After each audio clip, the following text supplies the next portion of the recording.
Hi, everybody. Old Guy here, and the novel this time is Richard Morgan's Altered Carbon. Altered. Just when you think you've seen it all in the science fiction world, you run across a novel that is borderline incomprehensible, but filled with so much action and tech and barely believable science that your incredulity is restored. Genius is an understatement. More over the cheek of the author than in any acceptance of the logical progression. And boy, is there a lot of cheek in this novel. And lots of cheeks. It's all about sex, sex. Yeah. So what's this about? Takeshi Wait. Kovacs, that's how it's spelled, but it's pronounced Kovash, is a former envoy, which is a specially trained soldier enhanced with certain neural chemicals and reflexes that make them pretty much unbeatable in a fight and pretty much 2 or 3 steps ahead of everybody else trying to fool them. Master of karate, kung fu, jiu-jitsu. They're so persuasive and charismatic they're not allowed to hold public office anywhere in the settled worlds. Kovash has gotten himself into trouble on Harlan's world, which is his home planet, and has been sentenced to storage, along with his girlfriend Sarah. In this far-flung future, everyone's consciousness is contained in a piece of tech called a stack, which is installed in the cortex. When you get old or die, your stack is transferred to another body called a sleeve, which means you can live forever. Do you want to live forever?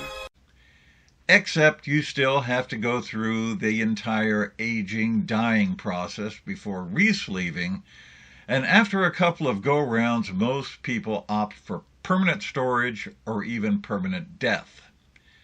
I mean, how many times can you go through puberty before it gets really tiresome? I got better. There is a small group of people called Meths, for Methuselah, Grandpa's the name. who have the resources to keep re-sleeving and updating their consciousness every few days or so.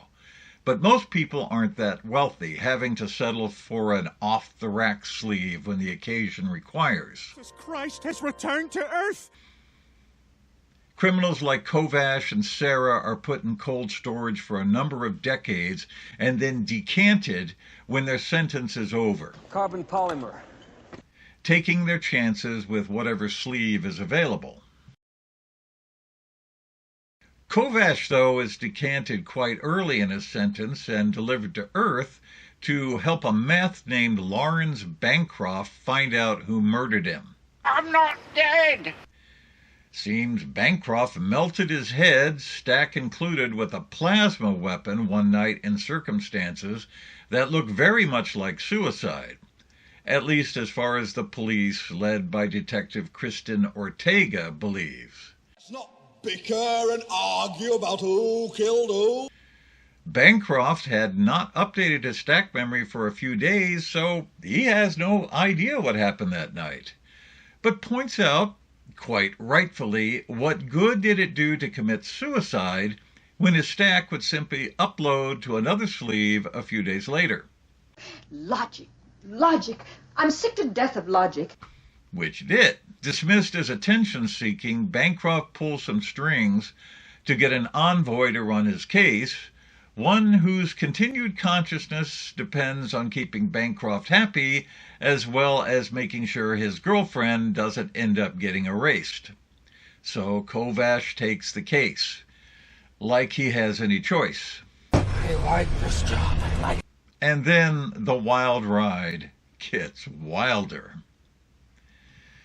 There is much mind-blowing action and combat, murder and sex and brutality and torture and barely comprehensible implications of stacks and storage and sleeving and who is who and what body this day or tomorrow that you pretty much have to keep a scorecard going just to see who's in what body at this point and why. And, whew, man. Think you used enough dynamite there, Butch? Thoroughly enjoyable read, but you cannot be faulted for every once in a while going, huh? And there's some pretty spicy sex scenes, too. Sex, sex, sex. I first heard of this when it showed up as a series on Netflix, and that it blew me away. This blew me away, too. I can't say which is better, because video and text have their strengths and weaknesses, but both are worth your time. Especially the book. And I'm planning on the rest of the series soon as I can catch my breath. Richard Morgan published this novel in 2002, winning the Philip K. Dick Award in 2003, and that seems appropriate. He's got two other novels in the series now, Broken Angels and Woken Furies. He also wrote two miniseries about Black Widow for Marvel. Cool. Good job, wizard. Old guy here. See you later.